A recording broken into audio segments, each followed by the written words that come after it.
নমস্কার সবাইকে, শুভরাত্রি। চলে এসেছি আবার একটি নতুন রকমের গল্প নিয়ে।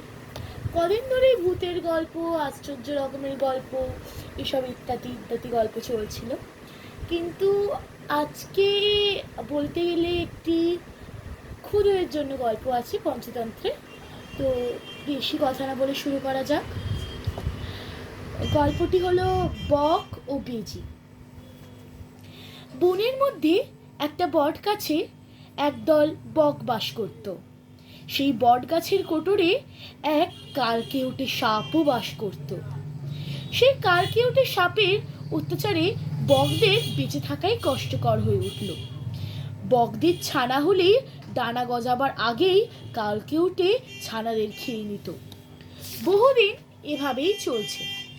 একদিন এক বক মনের দুঃখে পুকুর পাড়ে বসে কাঁদছিল। পুকুরে এক কাকড়া বককে কাঁদতে দেখে গুটি গুটি পায়ে এগিয়ে এলো। বকের কাছে এসে নরম গলায় জিজ্ঞাসা করলো, তোমার কি হয়েছে মামা?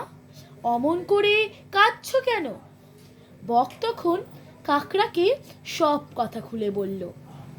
আমার পুরা কপাল, একটা সন্তানকে আমি কালকেউটের হাত থেকে বাঁচাতে পারছি না, তাই সন্তানের শোকে আমার বুক জ্বলে যাচ্ছে।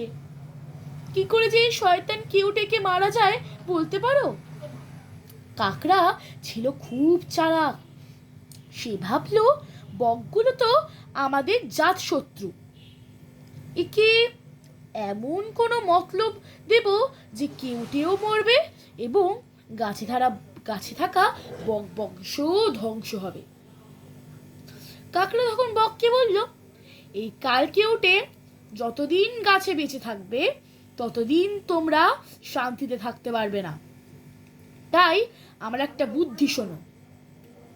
তোমাদের গাছের নিচে গর্তে একটি বেজি থাকে।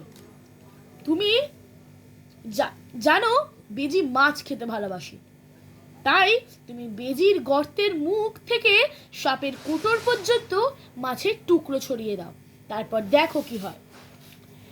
কাকড়ার বুদ্ধিটা বকের খুবই মনে ধরল। সে ফিরে গিয়ে সেই মতোই কাজ করলো। এবার মাছের গন্ধ পেয়ে বেজি গর্ত থেকে বেরিয়ে এলো। তারপর মাছ খেতে খেতেই গাছে উঠে গেল। বেজির সারা পেয়ে কেউটেরও কোটর থেকে ফনা তুলে ফোঁস ফোঁস করতে লাগলো।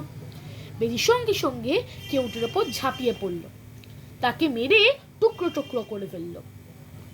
তারপর গাছে যত বক ছিল তাদেরও এক এক করে খেয়ে শেষ করে দিল।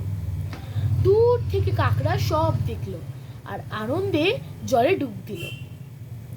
এই থেকে আমরা এই শিক্ষা পাই যে দুজনকে বিশ্বাস করা উচিত নয়। আজকের মতো এই ছিল।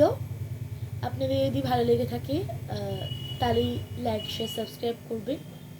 আজকের মতো নমস্কার।